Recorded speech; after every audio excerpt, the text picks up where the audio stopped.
I got so much motherfucking design on right now. Break it down, bring it back, make it clap. I got 3 old thoughts, new block, where that thing. Bitches on my line, and you know.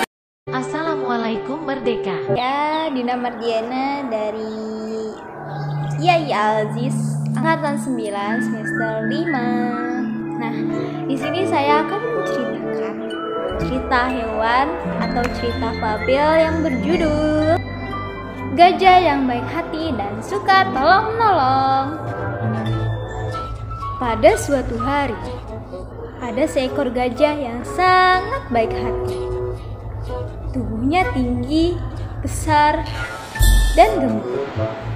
Belalainya yang sangat panjang dan kuat, gading yang kokoh dan kuat. Gajah itu sangat baik hatinya. Dia selalu memberi makan binatang-binatang yang sedang kelaparan. Ia pun selalu memberikan pertolongan pada binatang yang sedang kesusahan, baik binatang yang besar maupun binatang yang kecil, seperti harimau, semut, dan kancil.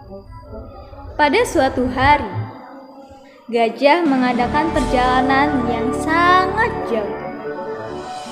Ia berkeliling hutan dan bertemu dengan seekor harimau yang sedang merasa kesakitan karena yang jatuh.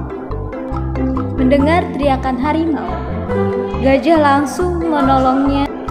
Gajah, tolong aku, kata harimau yang sedikit menahan rasa sakit. Mengangkat pohon yang menghampit tubuh harimau dengan belalainya. Terima kasih kawan, seandainya kamu tidak segera datang menolongku, mungkin aku sudah mati tertindih oleh pohon besar ini. Sekali lagi, terima kasih gajah, kata harimau. Gajah pun berkata,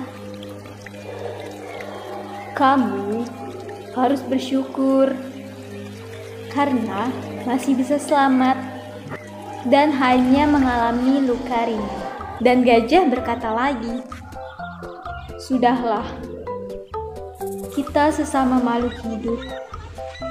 Kamu benar gajah, rasanya tidak ada binatang lain yang sanggup menolongku untuk mengangkat pohon sebesar itu selain kamu, saut harimau. Dan gajah berkata lagi, sudahlah, kita sesama makhluk hidup harus saling tolong-menolong, bukankah begitu? Meski gajah memiliki kekuatan yang tidak dimiliki oleh binatang lain, tapi gajah tetap rendah hati dan tidak menyombongkan dirinya. Gajah pun bertemu dengan seekor kelinci yang sedang asyik menikmati mentimun di kebun Pak Tani. Kancil pun berkata di dalam hati, perutku sekarang sudah kenyang, aku segera mencari air minum. Si kancil lalu segera meninggalkan kebun itu. Ia berjalan ke arah sungai untuk meminum. Setelah berjalan sampai di sungai, ia tidak mendapatkan air sedikit pun. Air sungai kering, sehingga tidak ada air yang ia minum untuk membasahi tenggorokannya yang mulai kering. Si kancil berkeliling hutan untuk mencari minum. Kancil merasa kecewa karena ia tiba di pinggir rawa dan tepi danau. Ia tidak menemukan air sedikit pun. Satu-satunya yang belum ia datangi adalah kolam renang yang besar yang berada di tengah sungai. Sekarang, aku harus pergi ke kolam renang besar itu. Mungkin saja di sana banyak air yang bisa untuk diminum. Mungkin di sana juga aku akan mendapatkan air yang segar, Kancil berkata dalam hatinya. Setelah beberapa saat, si Kancil melewati pohon jati. Sampailah di kolam itu. Ternyata benar dugaanku. Masih ada air di kolam ini, gumam si kancil. Sebenarnya kolam itu kecil dan sangat dalam di musim hujan. Tapi karena musim kemarau, air kolam tersebut tinggal separuh, sehingga terlihat seperti kolam renang yang besar. Tanpa berpikir panjang, si kancil langsung terjun turun ke dalam. Ia merasa sangat gembira karena mendapatkan air minum. Ia meminum dengan sepuasnya. Tenggorokannya sudah basah dan tenggorokannya pulih kembali. Badannya kini merasa segar. Namun, ketika dia akan segera pulang, ia terperosok ke dalam kolam tersebut. "Tolong! Tolong!" Gajah mendengar teriakan itu dan langsung menolong.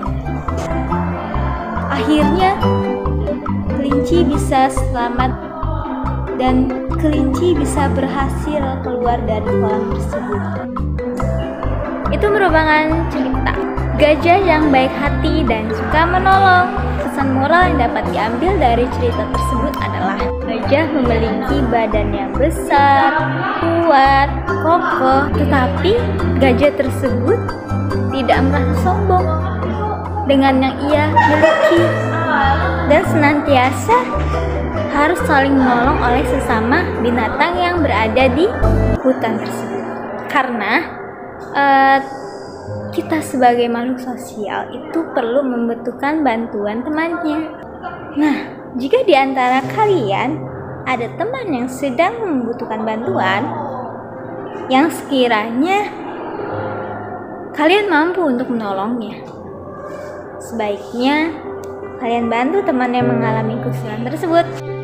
Waalaikumsalam Merdeka.